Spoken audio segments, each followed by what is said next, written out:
problema tem que ser resolvido na educação de base, né? Para o aluno já vir preparado para uma universidade.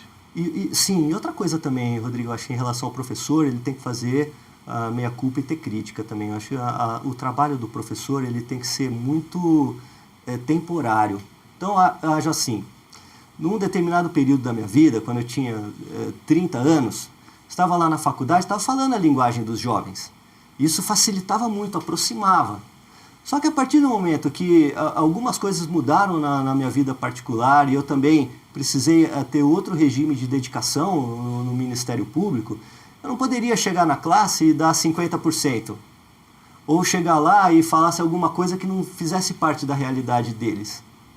Então, assim, eu fui até o ponto que eu falei, olha, eu acho que eu estou acrescentando alguma coisa para os alunos. Agora, quando você perde a motivação, ou quando você percebe que não há uma sintonia perfeita entre aquilo que o aluno quer e aquilo que você tem a transmitir, acho que está na hora de você ceder espaço para um outro mais jovem voltar e continuar a fazer o trabalho ali, entendeu? Vou fazer uma última pergunta antes de a gente passar um pouco para a sua vida fora do direito.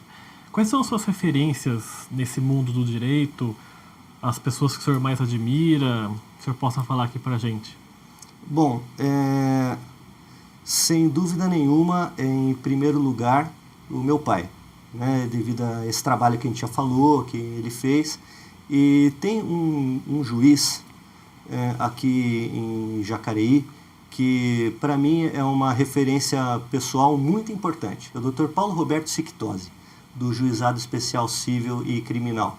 Ele consegue conciliar perfeitamente essa questão da humanidade com a necessidade de racionalizar os problemas e buscar a solução legal.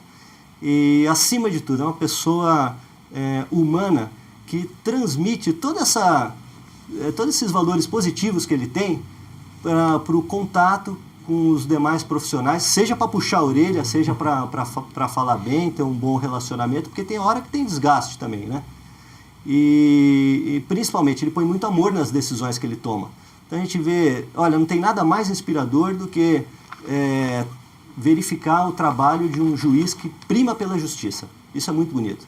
Agora, falando um pouquinho sobre a sua vida fora do direito. O senhor é membro da Academia Jacareiense de Letras. Como é que foi o convite para entrar na academia? Como é que começou essa história? Eu conheci a Academia de Letras no consultório médico. O saudoso Dr. Carlos Carderelli era meu clínico geral. Eu estava na recepção e tinha um jornalzinho lá no Hospital São Francisco da Academia de Letras. Eu achei interessante. E depois, pelos informes da Fundação Cultural, eu vi que haveria um sarau. Então fui assistir, achei muito legal, porque cada acadêmico tem um estilo diferente. Uns são poetas, outros são contistas, uns são mais populares, outros mais eruditos. Uns escrevem trabalhos técnicos e têm um perfil histórico, outros são mais literatos. Então, acho que a combinação disso tudo forma um mosaico muito legal. A partir daí eu recebi o convite para começar a frequentar as sessões, as reuniões semanais da Academia de Letras. E aí é muito legal, porque se discutem vários assuntos, não apenas literatura. Então a gente passa umas 2 horas por semana fora de casa, num convívio muito bacana, e a gente volta para casa com muitas ideias para escrever também. O senhor ocupa a cadeira número 20 da Exatamente. O patrono imortal é o radialista Darcy Reis. Né? E para mim foi uma emoção também a tomar posse dessa cadeira, porque eu gosto muito da viúva do Darcy Reis, a dona Margarida Reis, que é uma pessoa inteligentíssima, excelente cantora, e uma amiga muito carinhosa. O senhor é autor de alguns livros sobre direito também. E que tipo de leitura mais o senhor gosta, além dessas que são especiais, que são do direito? Que tipo de outras leituras o senhor aprecia? Rodrigo, eu não vou escrever mais, não pretendo escrever livros de direito. Né?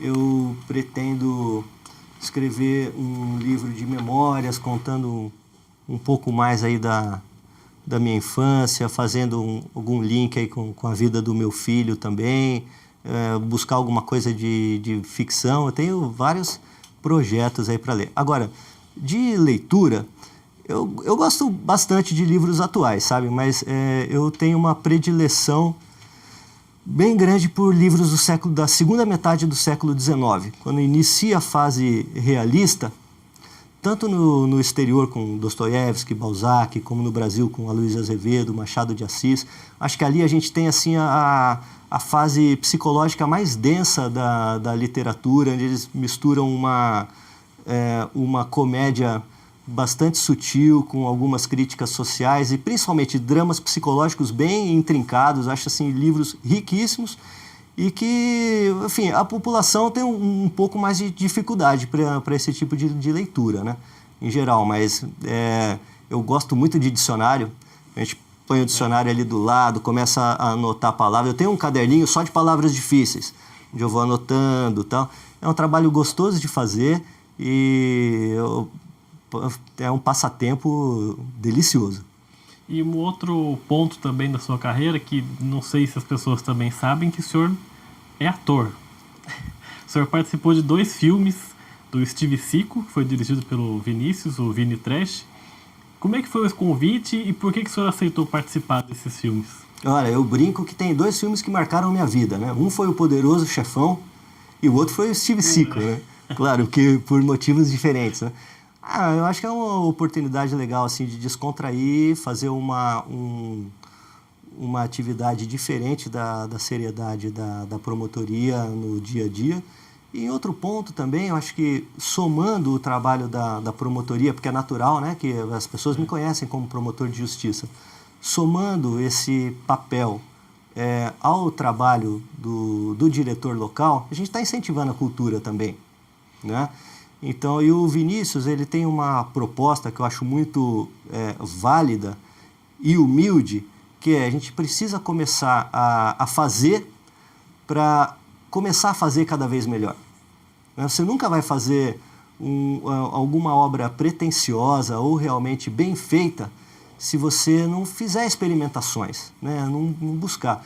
E você pode ver na filmografia do Vinícius como isso vem evoluindo no trabalho dele. Eu acredito que se Jacareí tiver uma ligação mais forte entre roteiristas de um lado e diretores do outro, a gente vai conseguir fazer um cinema de qualidade, né? Acho que hoje os diretores eles ainda estão trabalhando muito sozinhos, sabe? Querendo fazer tudo de uma vez. Não, é difícil você ser bom em tudo. Então, se você filma bem, procurar alguém que tenha ideias mais originais, que busquem atingir públicos diferentes e tal. Isso aí eu acho que o cinema de Jacareí, eu acredito que o pessoal do Cine Clube tem essa mesma visão. O cinema de Jacareí tem muito a evoluir, né? Porque tem muita gente fazendo cinema e tem muita gente com roteiro escondido na gaveta. A experiência para o senhor foi válida? O senhor se deu bem ali com as câmeras? Como é que o senhor reagiu a essa experiência de ser ator?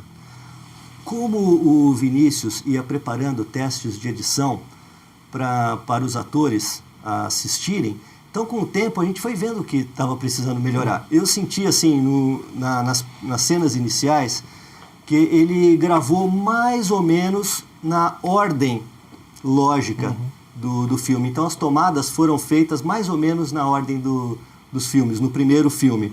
No segundo filme não, ele já está fazendo de uma forma mais técnica. Então, as tomadas elas são independentes do enredo. Mas nesse primeiro filme, a gente teve a oportunidade de ver as cenas iniciais. E eu acho assim, tive uma timidez inicial e eu percebi que essa timidez fazia com que a voz saísse bem baixa. Então, eu falava assim, eu preciso ampliar isso, né? Ter uma dicção melhor, mais clara. Não como se eu estivesse falando com um amigo, numa roda de conversa, não. Fazer uma impostação um pouco mais clara da voz, porque a gente tem que pensar em quem está assistindo lá do outro lado da tela, né? E em 2010, o senhor recebeu o título de cidadão jacareiense. Como é que foi a emoção para o senhor receber esse título? O senhor já estava aqui na cidade mais ou menos uns 10 anos e, se eu não me engano, foi o vereador José Antero que fez a proposta para o senhor receber esse título. Como é que o senhor reagiu a essa homenagem também? Eu fiquei muito agradecido ao então vereador José Antero. essa gratidão, na verdade, ela se estendeu a todos os vereadores, porque a gente sabe que a aprovação desse projeto depende da concordância unânime de todos os vereadores em votação secreta. Então, se isso aconteceu, foi porque os vereadores acreditaram no meu trabalho. Enfim, eu fiquei realmente contente em relação a todos, não apenas ao vereador José Antero, né? E foi uma emoção grande, porque o plenário estava cheio, tinha bastante gente, então eu senti assim, o carinho das pessoas, né? Foi muito legal, foi gostoso assim, olhar para trás e ver um pouquinho da história que eu construí em Jacareí, né? E o senhor é um homem que faz planos para a sua vida? Por exemplo, o senhor se imagina fazendo o quê com 60 anos ou com 50 e poucos anos? O senhor é homem de fazer planos? Sim, eu tenho algumas ideias, né? A minha ideia principal é me aposentar nem muito cedo, nem muito tarde. Eu acredito que alguma coisa entre os 60 e os 65 anos, acho que está bom. Eu posso me aposentar a partir dos 53 anos, mas eu acho prematuro. Acredito que tem um pouquinho mais a somar, mas eu acho que o funcionário público, ele tem a aposentadoria compulsória aos 70 anos, né? Eu acho que eu não devo ficar até os 70, porque tem que se dar espaço ao pessoal mais novo. Até porque também as nossas ideias são encurtadas, né? Tem um limite, né? Então, eu tenho um período para colaborar. Mas eu pretendo deixar e assim com bastante saúde ainda, e eu pretendo me dedicar a uma outra atividade que não tenha nenhuma ligação com o direito nem com a vida pública. Aí eu quero focar em outro tipo de trabalho, e eu tenho também assim muitos sonhos em relação à minha família, ao crescimento do meu filho, aquilo que a gente pode fazer junto, tá junto, assim, eu puder apoiar no crescimento da vida dele e assistir, né? O crescimento da família também. São sonhos simples. Eu tenho uma vida, um estilo de vida bem simples. Então, para mim, assim, o que mais importa realmente é a família, né? A família e a saúde. A gente encerrar a nossa entrevista, se o senhor me permitir falar sobre esse assunto, o senhor perdeu os pais muito cedo, né? Que tipo de influências isso deixou no senhor? Como é que o senhor teve que se adaptar à sua vida sem os seus pais?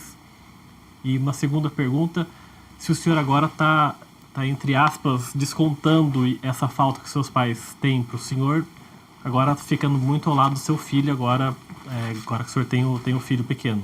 Claro. Sabe, pouca gente sabe, mas meus pais se separaram quando eu era pequeno. Eu tinha 5 anos. E nessa época foi um período muito difícil para minha mãe, porque ela tinha a família como um projeto de vida, né? E ela sentiu esse projeto se destruir quando meu pai resolveu ir embora de casa. Foi uma época difícil porque as minhas irmãs já eram adolescentes. Eu tenho irmãs 10 e 9 anos mais velhas do que eu. E a minha mãe tinha bastante dificuldade como professora. À época, o governador do estado era o Paulo Maluf. E é notório, né, que o relacionamento profissional com os professores não era bom. O professor ganhava muito pouco, mas não era só professor, não. Os juízes também não ganhavam muito. O salário foi a época histórica em que o salário da magistratura foi o mais baixo no estado de São Paulo. Um juiz ganhava aproximadamente $1.000 por mês. Então, você transforma isso numa pensão, Rodrigo, né? De 30% de $1.000 dá $300. Mais um salário de professor que na época não deveria passar de 100. Então a minha mãe ficou na seguinte situação: ela tinha 3 filhos em escola para cuidar, uma casa enorme e $400 para dar conta disso tudo, né? Então eu tive a oportunidade recentemente, minha irmã me emprestou para ler os diários da minha mãe, e lá ela relatava assim, como ela tinha dificuldade em acertar o orçamento doméstico com isso. Né? Porque dói numa mãe o filho pedir um brinquedo, e brinquedo é caro. A gente sabe, agora que eu sou pai, eu sei bem como brinquedo é caro. Ora, tem maneiras da gente driblar isso. Hoje você vai ao lado do mercado municipal, tem lojinhas que vendem bugigangas coreanas, chinesas e tal. Você compra um bom brinquedinho para uma criança de 5, 10 reais. Agora, se você vai numa loja, brinquedos custam muito caro. E naquela época não havia esse tipo de importação. Então só tinha brinquedo caro para vender. Então, assim, ela teve bastante dificuldade. A gente só conhecia luxo pela vitrine mesmo, nunca passamos fome, né? Até porque não haveria motivo para isso. Mas sempre tivemos assim uma vida de classe média regrada, né? De ter que cuidar da roupa, porque não dava para comprar outra naquele momento, de ter que andar de ônibus, e ter que economizar, não ter dinheiro para comprar lanche na escola, esse tipo de situação era normal. Para driblar isso, minha mãe resolveu estudar e prestar concurso para diretora. Aumentou um pouquinho, né? Não aumentou muita coisa. O problema é que na colocação que ela passou, nós tivemos que nos mudar para Guarulhos. Minhas irmãs ficaram na casa de tias para continuar os estudos, que elas já estavam finalizando já para entrar na faculdade. E minha mãe mais preocupada, porque como é que ia fazer com a questão do salário? Do salário não, da mensalidade da faculdade, porque mensalidade de colégio é um preço, mensalidade de faculdade é muito mais caro, e minhas irmãs não eram ótimas alunas para passarem em faculdade pública.